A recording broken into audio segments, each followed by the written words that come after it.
Bismillahirrahmanirrahim. Assalamualaikum warahmatullahi wabarakatuh. Innal hamdalillah nahmaduhu wa nasta'inuhu wa nastaghfiruh wa na'udzu billahi min shururi anfusina wa sayyiati a'malina may yahdihillahu fala mudilla lahu wa may yudlil fala hadiya lahu. Asyhadu an la ilaha illallah wahdahu la syarika lahu wa asyhadu anna Muhammadan abduhu wa rasuluhu la nabiyya wa la rasula ba'dah. Usikum wa iyaya nafsi bitaqwallah faqad fazal muttaqun haitsu qala ta'ala fil Qur'anil Karim. A'udzu billahi minasyaitonir rajim. Bismillahirrahmanirrahim. Ya ayyuhalladzina amanu taqullaha haqqa tuqatih wa la tamutunna illa wa antum muslimun. Wa qala ya ayyuhalladzina amanu taqullaha wa qulu qawlan sadida yuslih lakum a'malakum wa yaghfir lakum dhunubakum wa may yuti'illaha wa rasulahu faqad faza fawzan 'azima. Wa qala Rasulullah sallallahu alaihi wasallam fi hadisihi asy-syarif ittaqillaha haitsu ma kunta wa atbi sayyi'atal hasanata tamhuha wa khaliqin nasa bi khuluqin hasanin. Allahumma salli wa sallim wa barik ala nabiyyina wa habibina Rasulillah Muhammadin sallallahu alaihi wasallam wa ala alihi wa ashabihi ajma'in. Amma ba'd. Ma'asyiral muslimin, bapak-bapak, ibu-ibu, para jamaah pengaosan ingkang mugi tansah pinaringan rahmat barokah saha ridho saking Allah Subhanahu wa taala. Kita bersyukur alhamdulillah ing dalu menika tasih pinaringan kanugrahan lan kanikmatan ingkang agung saking Allah, sehingga kanthi nikmat kala wau kita sami saged menghadiri satunggalipun majelis ilmu, majelis dzikir, majelis ta'lim, majelis ingkang insyaallah dipun mulyakaken dening Allah Subhanahu wa taala. Lan insyaallah tiang-tiang ingkang hadir wonten majelis ingkang dipun mulyakaken dening Allah menika insyaallah ugi tiang-tiang ingkang mulia, tiang ingkang dipun mulyakaken dening Allah Subhanahu wa taala. Amin Allahumma amin. Salam salawat kita aturaken dumateng uswasana kita sami Rasulullah Muhammad sallallahu alaihi wasallam, ugi dumateng sedaya pendherekipun saking kalangan para sahabat, para tabi'in, tabi'ut tabi'in, saha sedaya umatipun ingkang tansah tresna lan taat marang tuntunan saha syariatipun dumugi benjang wonten ing yaumil kiamah. Masyiral muslimin arsadani wa arsadakumullah. Kita bersyukur nggih, pilih kita sami sampun 79 tahun merdeka sejak 17 Agustus 1945. Dugi sak menika 17 Agustus jing-jing gitu. Tapi nek penanggalan Komariah niki pun masuk hari. Tapi nek kalender napa menika Syamsiah kan masuke sih mengke jam 00, nembe masuk jam tanggal 17. Ya. 17 Agustus 2024 ya, 79 tahun bangsa Indonesia pikantuk kemerdekaan saking nggih menika estu karena karunia saking Allah Subhanahu wa taala. Nikmat kemerdekaan menika nikmat paringanipun Allah Subhanahu wa taala. Pramila wonten pembukaan UUD 45 nggih alinea ketiga menika kita sebataken nggih menika atas berkat rahmat Allah. Nggih menika nedahaken bilih para pendiri bangsa menika ugi meyakini bilih kemerdekaan menika estu karunia saking Allah Subhanahu wa taala, nikmat saking Allah Subhanahu wa taala. Termasuk nikmat yang besar adalah nikmat huriyah, nikmat kemerdekaan. Nggih. Sehingga kanthi nikmat kemerdekaan kita sami menika mestinipun saged nindakaken ibadah dumateng Allah niku dengan tenang, tanpa ada paksaan, tanpa ada intimidasi dan lain sebagainya. Tujuan dari sebuah kemerdekaan menika wau kita sami menika bebas untuk napa menika nindakaken ibadah ketaatan marang Allah Subhanahu wa taala tanpa harus merasa takut, tanpa harus merasa napa menika diintimidasi dan segala macamnya. Termasuk di dalam melaksanakan nggih menika ajaran-ajaran Islam. Nggih. Menika mestinipun pun boten wonten malih ingkang naminipun nggih menika pengekangan atau pemaksaan dan segala macamnya. Pramila sempat santer, sempat napa menika rame ya nggih kaitanipun kalih 18 paskibra putri ingkang napa menika karena enten aturan saking BPIP nggih Badan Pembina dan Pengarah Ideologi Pancasila nggih menika justru malah nggak damel aturan nggih pada saat pengukuhan dan pengibaran bendera nanti mereka ya untuk keseragaman alasan seperti itu maka harus melepaskan jilbab. Lah gandeng menika enten aturane ngoten niku enteken nggih, lari-lari jenenge lari-lari. Nggih. Yang tadinya mereka sudah pakai jilbab setiap napa menika dari sejak kecil pun barangkali sudah pakai jilbab, tapi karena ada aturan harus lepas jilbab maka ya mereka tanda tangan lepas jilbab. Nah, mestinya ngoten niku mboten terjadi. Nggih. Mestinya yang seperti itu tidak terjadi di negara yang berideologikan Pancasila. Sila pertama ini pun dia menurut ketuhanan yang Maha Esa. Berarti nopo di dalam pelaksanaan ajaran agama maka tidak boleh ada yang mengekang atau melarang, termasuk dalam penggunaan jilbab. Karena itu perkawis ingkang prinsip. Seorang perempuan yang sudah balik, menika wajib untuk menutup aurat. Ya, auratipun nggih menika ingkang disepakati para ulama nggih menika seluruh tubuh kecuali muka dan telapak tangan niku yang disepakati. Bahkan enten ingkang mungkin sampai mukanya pun juga harus ditutup ya enten yang berpendapat seperti itu juga ada. Tapi ingkang disepakati para ulama, mayoritas ulama nggih menika niku wau nggih.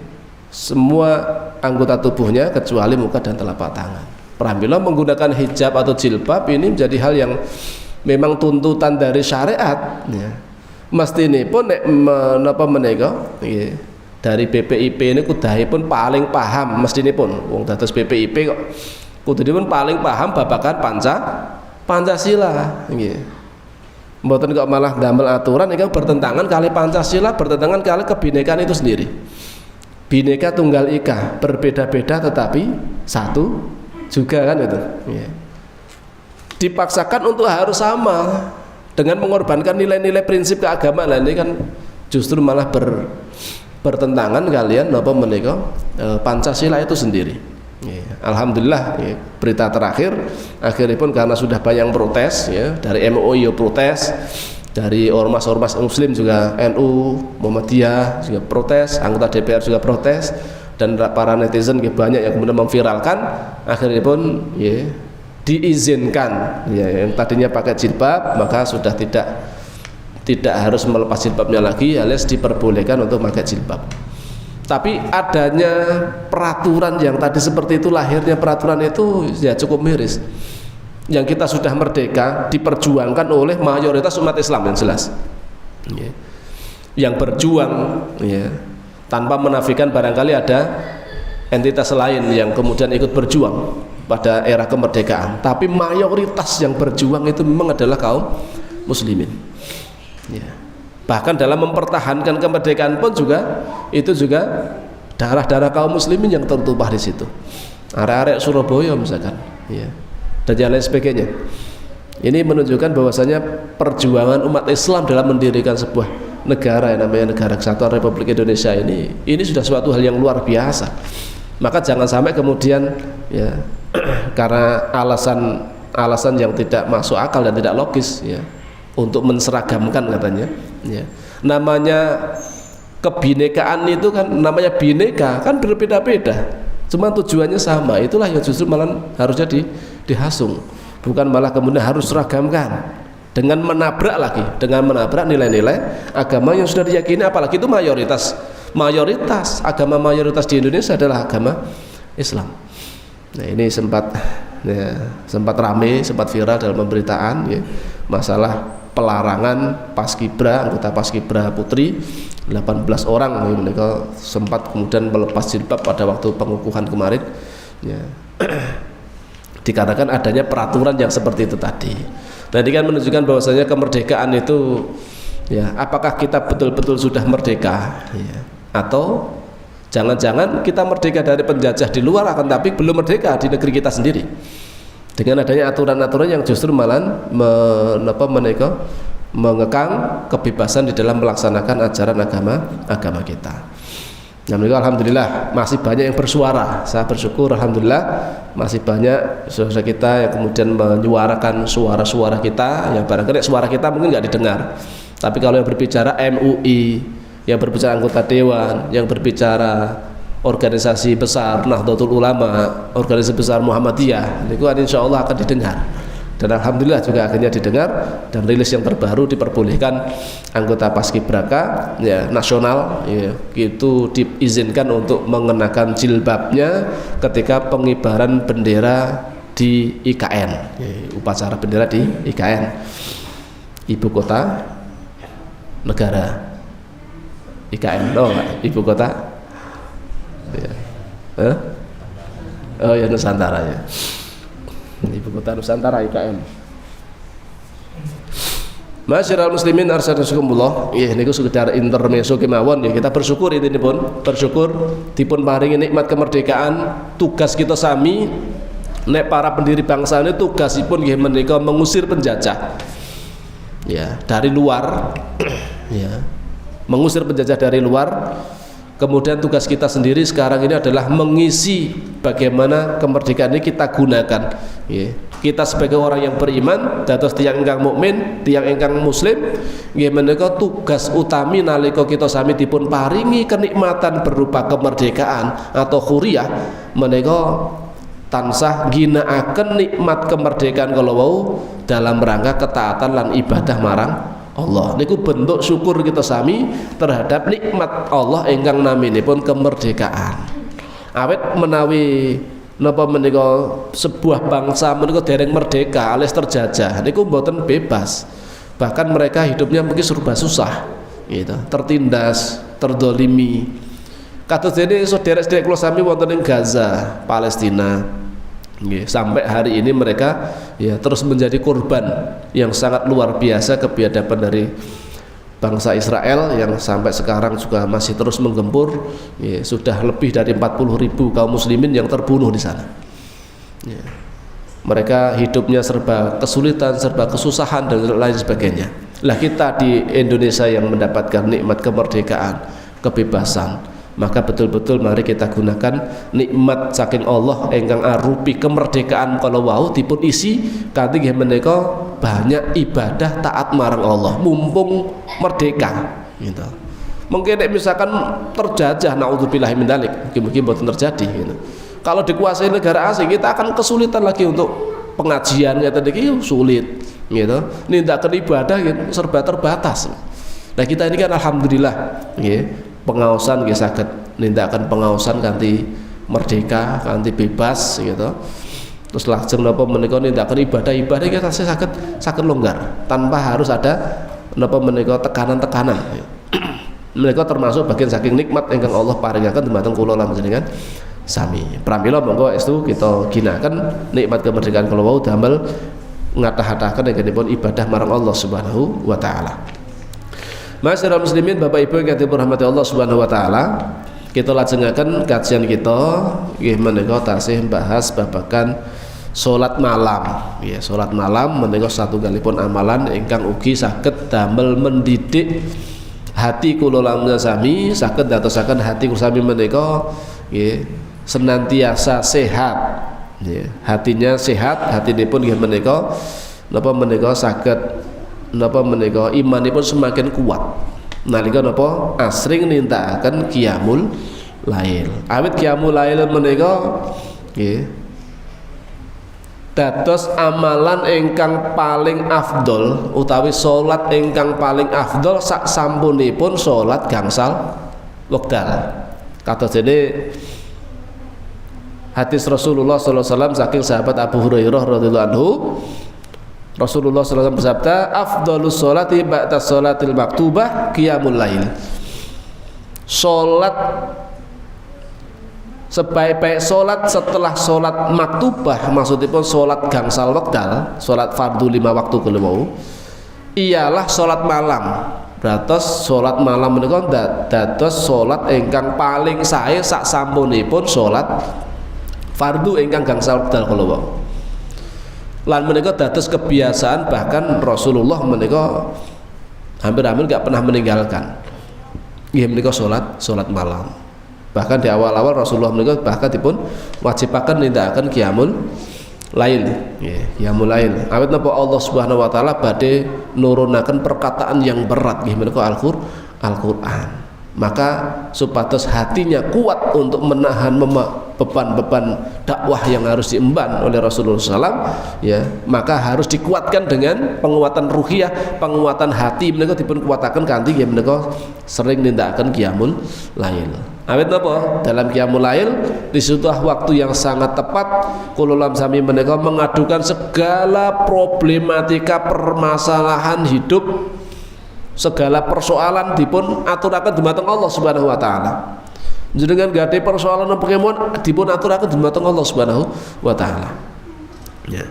Dan itu lebih mudah untuk khusyuk tinimbang nggih menika nindakaken salat di siang hari.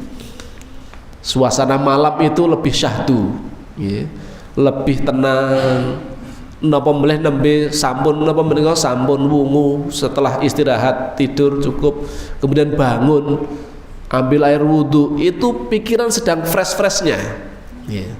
Sedang segar-segarnya. Pramila lebih mudah untuk fokus. Nah, maka kalau sudah fokus khusyuk di dalam ibadahnya, maka itu menjadikan hatinya itu semakin tentram. Awet napa? Hati yang khusyuk pasti hati ingkang kata emotipun marang Allah Subhanahu wa taala. Ali bin Abi Thalib radhiyallahu anhu beliau menceritakan bahwa pada suatu malam ia dan Fatimah radhiyallahu anha pernah dibangunkan Nabi sallallahu alaihi wasallam. Ya, beliau bersabda, "Tidakkah kalian menunaikan sholat malam?" Maka aku pun menjawab, "Ya Rasulullah, jiwa-jiwa kami ada di tangan Allah. Bila Dia berkehendak membangunkan kami, maka kami pasti bangun." Ya, itu alasan saking napa? Sahabat Ali bin Abi Thalib nalika dipun bangunkan dening Rasulullah, "Tidakkah kalian itu menunaikan sholat malam? Apa rada nindakake sholat malam? Apa rada sholat tahajud?" Gitu.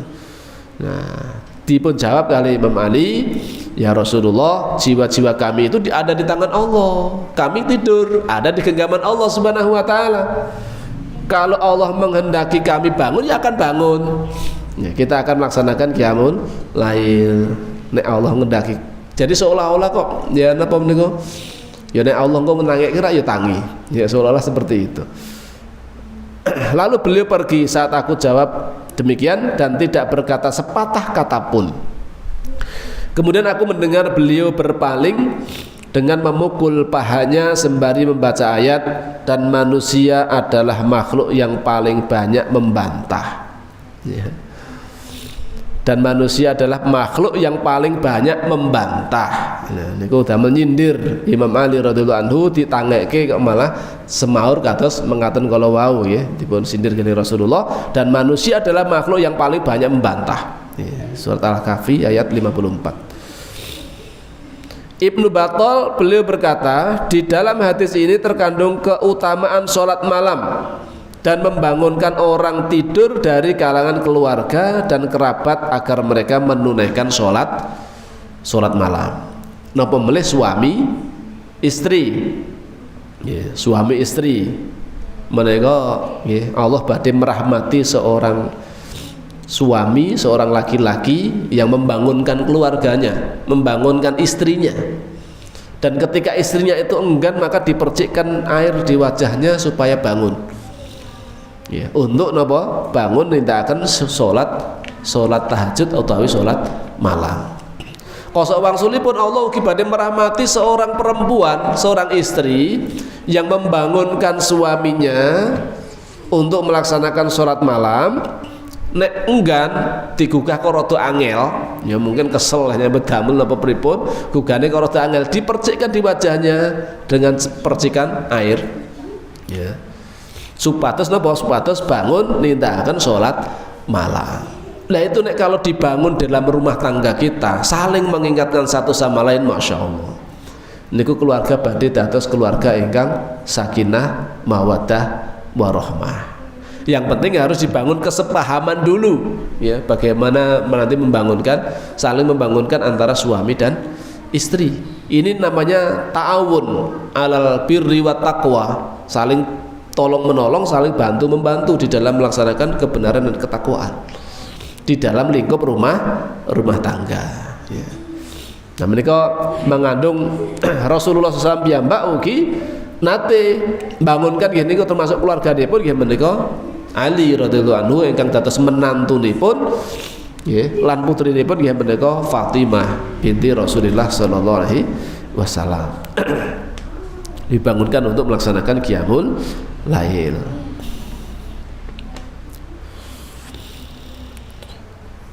Imam At-Tabari berkomentar, seandainya Nabi SAW tidak mengetahui agungnya keutamaan sholat malam, niscaya beliau tidak membangunkan putrinya dan putra pamannya.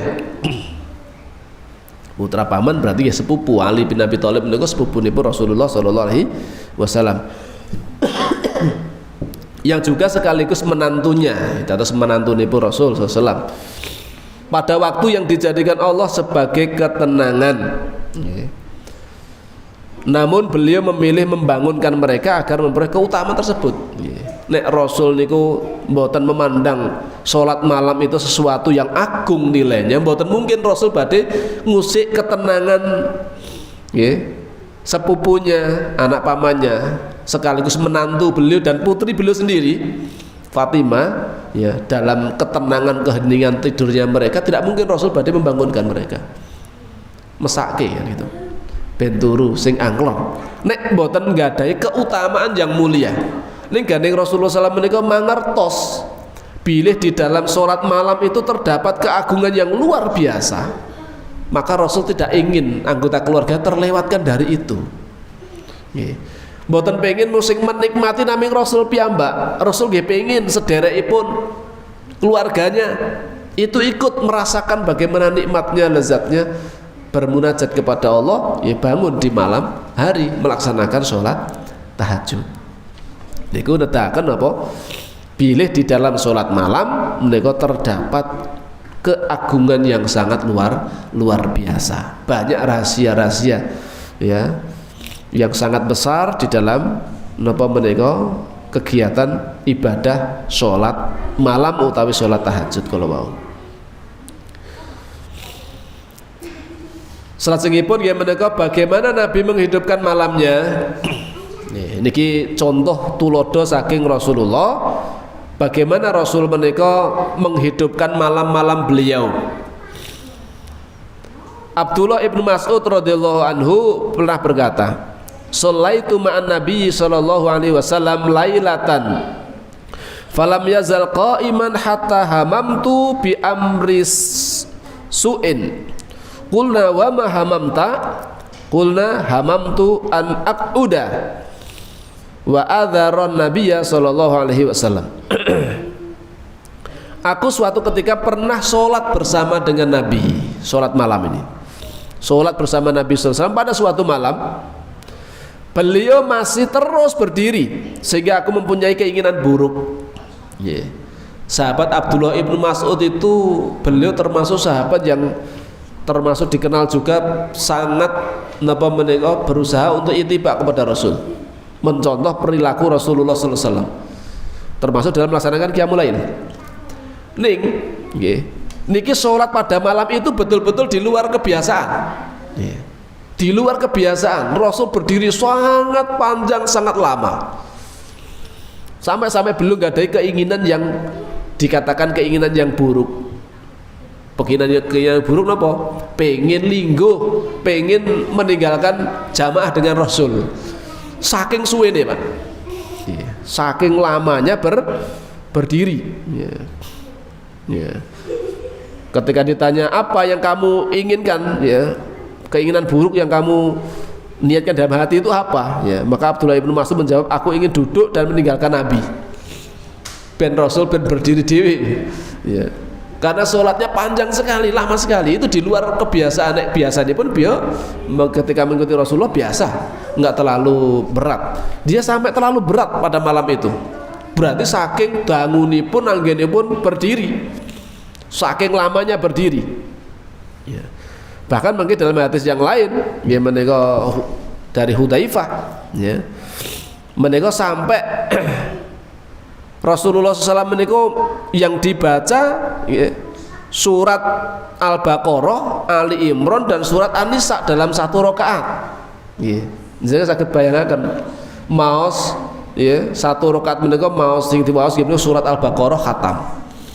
Al-Baqarah rampung, dikirane pun leren. Oh ternyata enggak, lanjutkan surat Ali Imran. Ya. Surat Ali Imran rampung, dikira leren, ternyata enggak.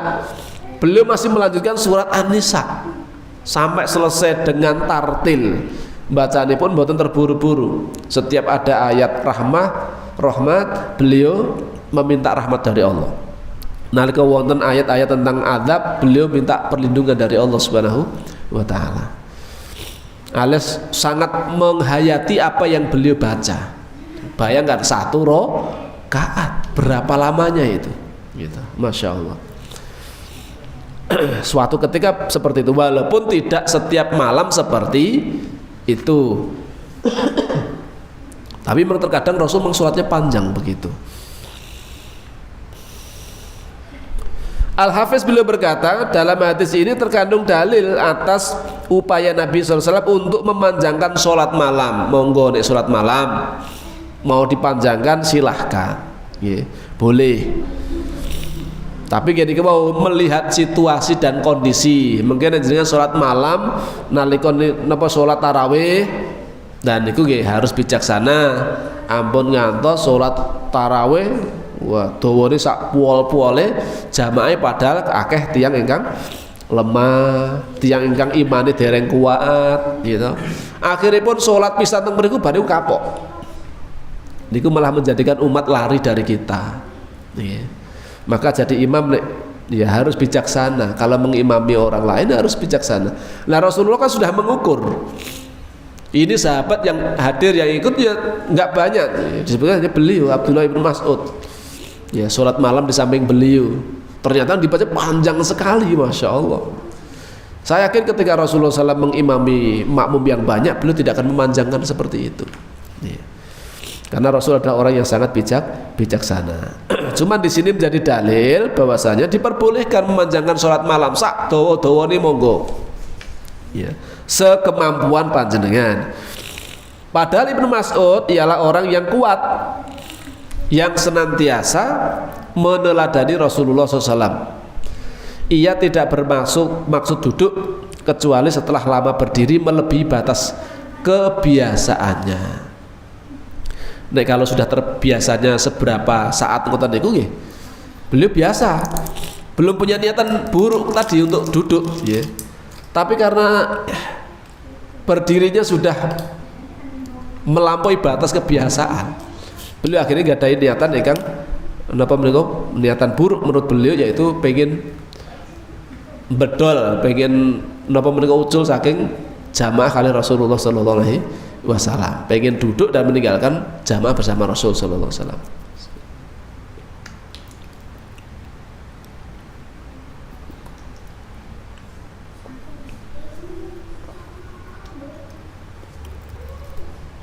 Alhamdulillah. Sementara para sahabat dan lainnya berpendapat memperbanyak ruku dan sujud itu lebih utama. Memperbanyak sujud dan rukuk itu lebih utama. Dalam riwayat Muslim dari hadis Thauban disebutkan afdalul a'mali kathratu sujud, sebaik-baik amal ialah yang memperbanyak sujud. Berarti nek banyak sujudnya, berarti bacaannya pun pendek, enggak terlalu lama-lama. Pramila napa menika jumlah rakaat yang dilakukan oleh para sahabat dahulu nggih pancen berbeda-beda, Pak. Ya, ada yang sampai 20, bahkan ada sampai 30 sekian rakaat dalam satu malam. Itu menjadi kebiasaan para sahabat. Nek Rasulullah piyambak pancen salat malamnya tidak lebih dari 11 rakaat.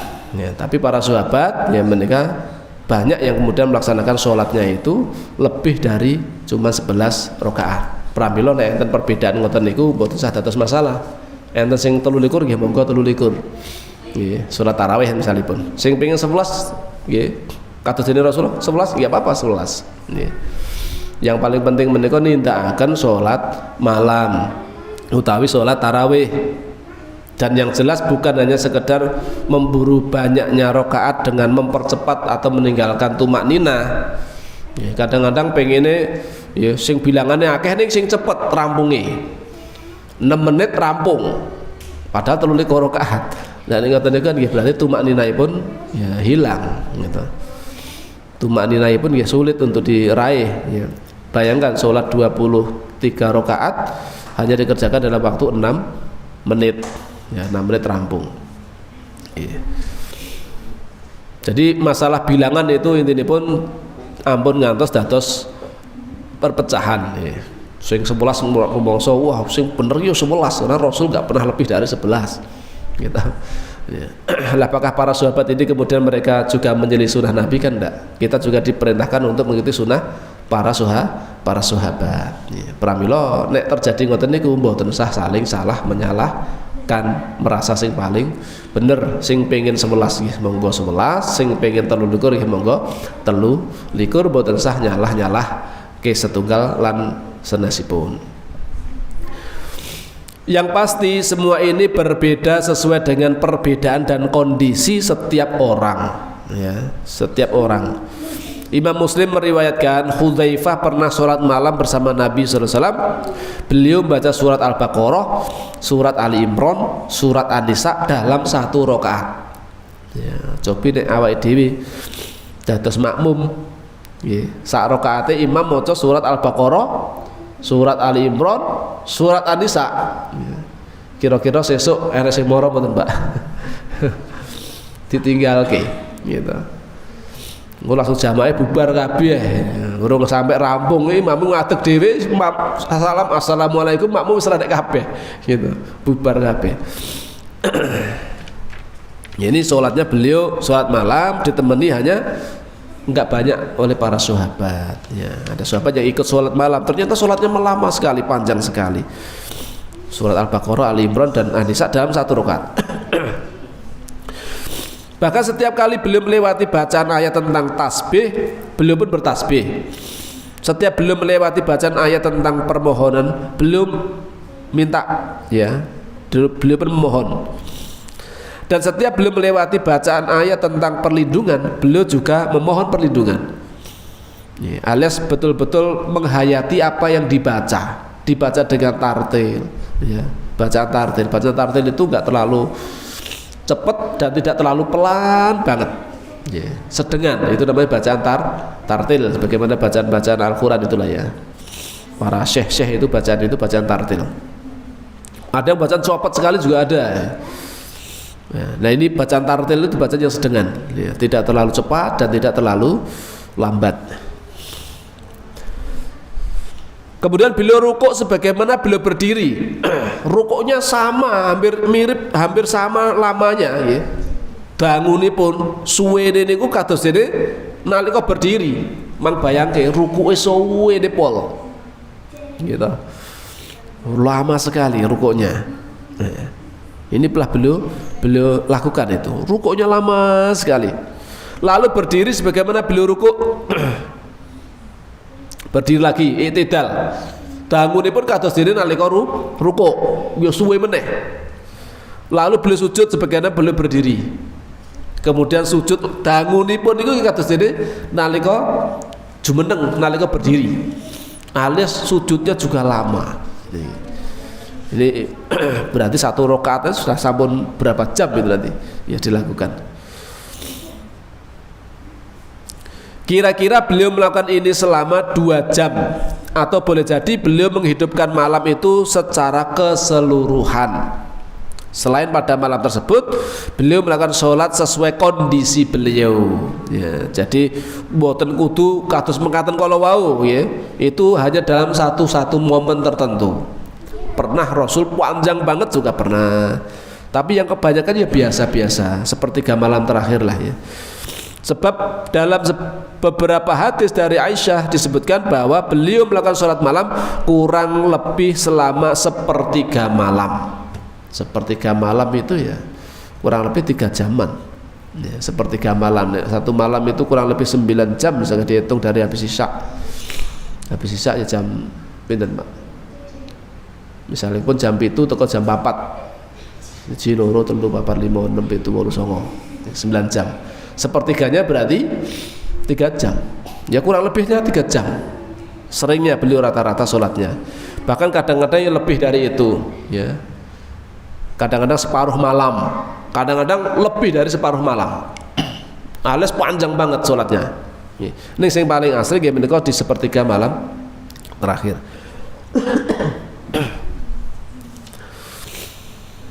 Lajeng bagaimana sifat sholat malam Nabi dan berapa rakaatnya?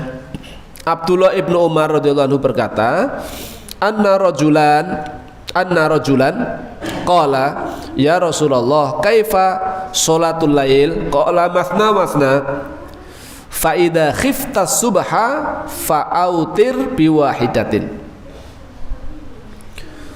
Hadis riwayat Bukhari dan juga Imam Muslim. Ada seorang yang bertanya kepada Rasul, ya Rasulullah, wahai Rasulullah, kaifa sholatul lail, bagaimana tata cara sholat malam? Maka beliau menjawab, qol masna, sholat malam itu 2 rakaat.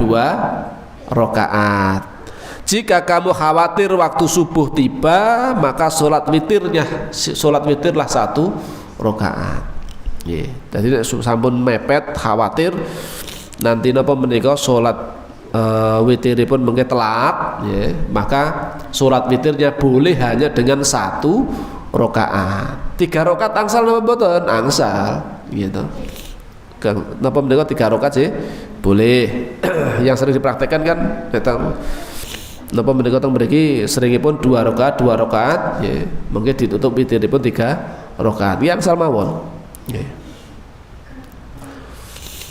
Al-Hafidz dalam Al-Fath mengatakan hadis Ibnu Umar lebih utama bagi umat Islam karena itulah jawaban beliau pada orang yang bertanya kepada beliau. Sungguh benar hadis dari Rasulullah SAW bahwa dalam sholat boleh fasal dipisah dengan 2 rakaat atau wasal yaitu disambung 4 rakaat. Ibunda Aisyah radhiyallahu anha meriwayatkan biasanya Rasulullah SAW melakukan sholat sebanyak 13 rakaat, di antaranya sholat witir dan 2 rakaat fajar. Ya. Termasuk di dalamnya 13 rakaat itu adalah sholat witir ditambah 2 rakaat sholat fajar. Ya, sholat sebelum subuh, makanya jadi 13 rakaat. Ya, itu yang disebutkan dalam riwayat napa menika saking Ibunda Aisyah radhiyallahu anha. Niki hadis riwayat Bukhari lan juga Imam Muslim. Diriwayatkan di dalam As-Sahihain bahwa Aisyah radhiyallahu anha berkata Rasulullah pernah sholat 11 rakaat antara setelah sholat Isya hingga sholat subuh. Beliau salam pada setiap 2 rakaat dan sholat witir 1 rakaat. 11 rakaat, tapi sholatnya apa? 2 rakaat dari habis isya sampai subuh. Mang bayangke sholatnya Rasul betapa panjangnya. Bar sholat isya dugi subuh, sholat mung 11 rakaat, Pak. 2 rakaat, salam, terakhiripun 1 rakaat witir pun dugi subuh. Nggih sing diwaca panjang-panjang ngoten niku nggih wajar gitu. Nek kira-kira awake dhewe kan melu ngoten niku wis ora kuat Pak ya. Ya ndak kuat ya. Itulah Rasulullah SAW kadang-kadang memang seperti itu. Itu yang disaksikan oleh Ibunda Aisyah karena beliau sering bersama dengan Rasulullah. Ya. Maka di sini nggih sesuai dengan kemampuan. Jenengan yang mampu panjang silahkan dipanjangkan. Sing mampune pendek-pendek ya silahkan pendek-pendek ndak apa-apa. Pengen derek sing nopo wau pendapat memperbanyak sujud berdasarkan hadis kalau wau afdalul a'mali kasratu sujud, sebaik-baik amal ialah yang memperbanyak sujud ya. Mungkin bacanya pendek-pendek ning sujudnya sing kuatah, ya. Kados jenis sahabat sampai ada yang lebih dari ya 23 rakaat juga ada, sampai 36 juga ada 40 lebih juga ada, gitu. Ini jumlah rakaat yang dikerjakan oleh para sahabat. Memperbanyak sujudnya, ya tidak apa-apa, boleh-boleh saja. Nah, pemelih jenengan nek pas salat piyambakan iki, salat piyambakan, tapi nek salat berjamaah kados dene salat tarawih lah menika kedahipun dibicarakan bersama dengan pengurus masjid setempat, ya. Sing biasanya teng mriku 11 rakaat jenengan teko-teko moro ya salate ayo saiki salate meru sahabat 36 rakaat misalnya ya blenger kabeh ya. Malah ras itu melu jamaah ya. Yang mengikuti kebiasaan setempatnya seperti apa, toh itu juga diperbolehkan ya. Salat 11 rakaat nggih monggo, salat 23 rakaat nggih monggo gitu. Nek sing teng Indonesia kan paling kathah nggih 23 rakaat. Jarang-jarang sing punjul saking 23 rakaat, ya paling banyak ya 23 rakaat. Itu yang pendapat yang banyak dipakai untuk menika sholat tarawih. Kapan Rasulullah SAW mengerjakan sholat malam? Nah, Anas radhiyallahu anhu meriwayatkan bahwa Rasulullah SAW pernah tidak puasa selama 1 bulan penuh. Alas mboten puasa. Sehingga kami menyangka beliau tidak pernah berpuasa. Ya. Karena hampir 1 bulan penuh kayaknya kok Rasul nggak pernah berpuasa ya. Bismillah.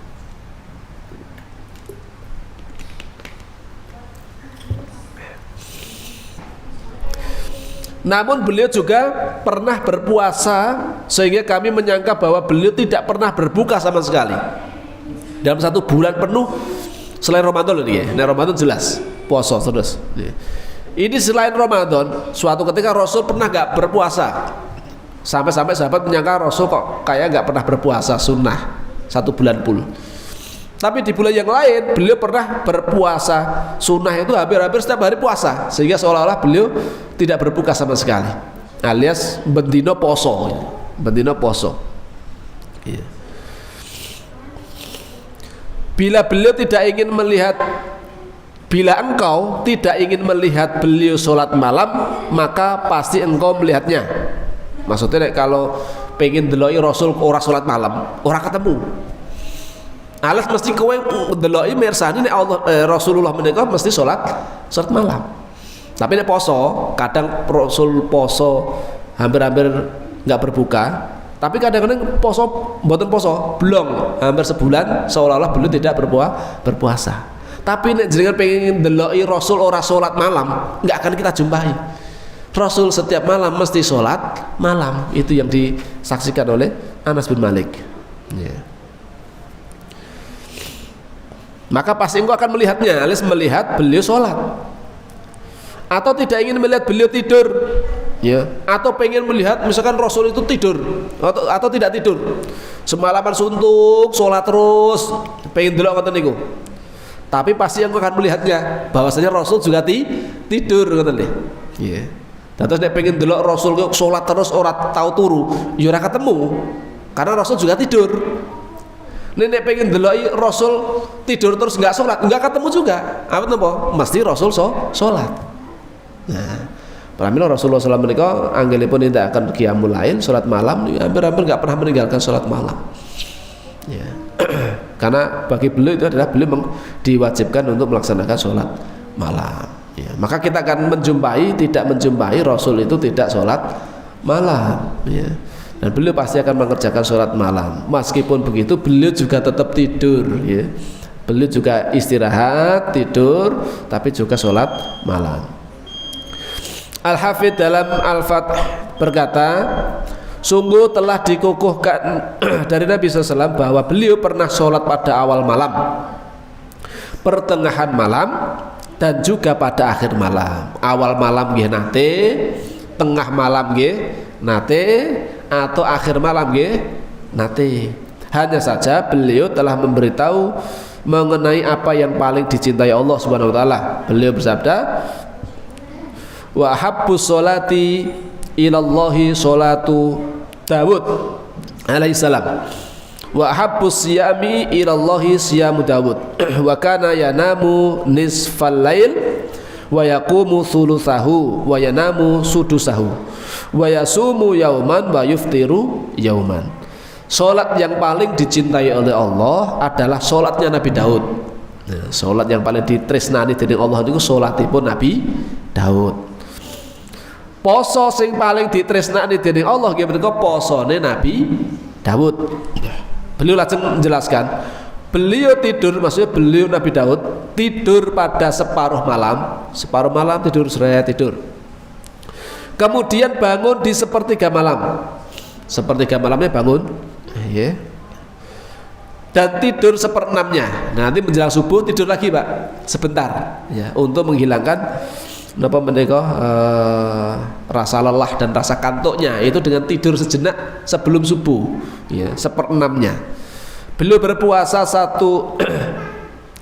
maksudnya Nabi Daud, beliau berpuasa 1 hari dan berbuka alias tidak berpuasa 1 hari. Niku Nabi Daud pramila Rasulullah sallallahu mugi napa menika biasa napa menika nindakaken qiyamul lailipun menika sing paling asring nggih sepertiga malam akhir niku sing paling sering. Al-Muhallab menerangkan Daud alaihissalam membiasakan diri tidur pada awal malam, kemudian ia melakukan sholat malam pada waktu di mana Allah menyeru, apakah ada orang yang memohon maka aku akan memenuhi permohonannya. Ya, setelah sholat malam Daud alaihissalam tidur untuk merehatkan tubuh dari letihnya sholat pada sisa malam tersebut. Itulah yang disebut tidur saat menjelang subuh. Ya. Niku monggo jenengan mungkin badhe mraktekaken ngoten niku nggih niku ingkang dipun tresnani dening Allah Subhanahu wa taala lan Rasul pun ugi mraktekaken napa menika praktek kados mekaten kala wau nggih. Dados jenengan nek mboten wonten kegiatan, mboten enten tirakatan pitulasan misalkan gitu. Nek tirakatan pitulasan nggih monggo melu jenenge masyarakat nggih. Awor kalih masyarakat enten acara nggih berarti nderek kegiatan gitu. Nek mboten enten kegiatan mending dang istirahat tidur. Mangke ya sepertiga malam terakhir bangun ya.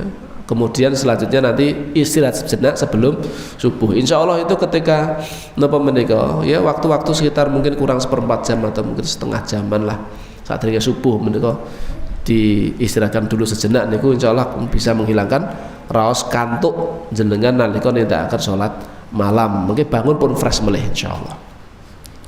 Nggih problem ngaten ingkang kula aturaken babakan nggih menika qiyamul lail, mugi-mugi kita sami saged meneladani Rasulullah Muhammad sallallahu alaihi wasallam anggenipun nindakaken qiyamul lail sanajan nggih awake dhewe mestinipun nek kon padha plek kalih Rasulullah nggih kangelan. Ya minimal niku enten upaya. Paling boten setiap malam bangun untuk salat dalu, salat tahajud, salat malam. Sanajan mbok pilih mungkin durasine tidak selama Rasulullah, tur boten kathah kados dene Rasulullah. Mungkin mung 2 rakaat atau 4 rakaat tambah 1 witir misalkan. Sing penting niku nggih setiap malam diupayakan bangun nggih, kemudian berusaha untuk memperbanyak istighfar di waktu sahur. Mungkin-mungkin kanthi mekaten dadosna hati kula sami iman usami menika semakin kuat, hati kita menjadi hati ingkang bersih saking berbagai macam kotoran penyakit-penyakit hati yang ada dalam hati kita. Problem ngaten ingkang saged kula teraken, kita akhiri majelis kita ing dalem menika kanthi doa kafaratul majelis. Subhanakallahumma wa bihamdika asyhadu an la ilaha illa anta astaghfiruka wa atubu ilaik. Assalamualaikum warahmatullahi wabarakatuh.